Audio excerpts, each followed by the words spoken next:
বন্ধুরা, তোমরা সব কেমন আছো? দেখো, এখানে কাতলা মাছ নেওয়া হয়েছে। এখন এটা আমি দই কাতলা করব, দেখতে থাকো।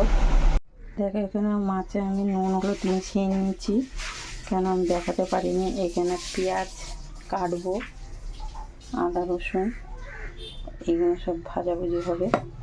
এই যে কড়াই বসিয়ে দিয়েছি আমি। কড়াই এখানে আমি তেল দিয়ে দিলাম মাছটা ভাজার জন্যে। এবার আমি মাছগুলো দিয়ে দিচ্ছি। মাছগুলো এবার আমি লাল লাল করে ভেজে নেবো।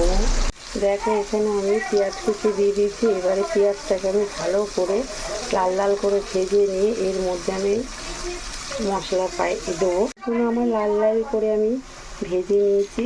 এর মধ্যে আমি রসুন বাটা, আদা বাটা দিয়ে আমি একটু নেড়ে চেড়ে নেব। তারপরে আমি এই বাটাগুলো দেবো, মানে গুঁড়ো বাটা না, সরি। এখানে কাশ্মীরি লঙ্কার গুঁড়ো আর ধনের গুঁড়ো আমি অ্যাড করলাম। একটু আমি জল দিয়ে দিলাম। আমি বাদাম বাটা, পোস্ত বাটা এইটা আমি দেবো। এবারে আমি পোস্ত বাটা আর বাদাম বাটা দিয়ে দিলাম, দিয়ে একটু নেড়ে চেড়ে আমি তারপরে দইটা দেবো। আমি পেঁয়াজ ভাজার সময় একটু নুন দিয়েছিলাম, তোমাকে দেখাইনি, আমি এখন আবার নুন দিচ্ছি। এবার আমি দইটা অ্যাড করবো। দই দিয়ে আমি এবার ভালো করে কষবো। কষতে কষতে তেলটা ছেড়ে যাবে। এবার চিনি দিলাম আমি। তেলটা ছেড়ে গেলে তারপরে আমি মাছগুলো দেবো।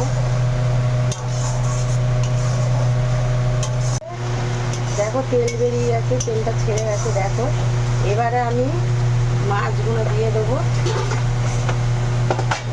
ঠিক এরমভাবে ভাজবে, দেখতেই পাচ্ছ। এবার আমি নাড়াচাড়া করে ঢাকা দিয়ে দেবো। গরম মশলার গুঁড়ো দিয়ে দিলাম।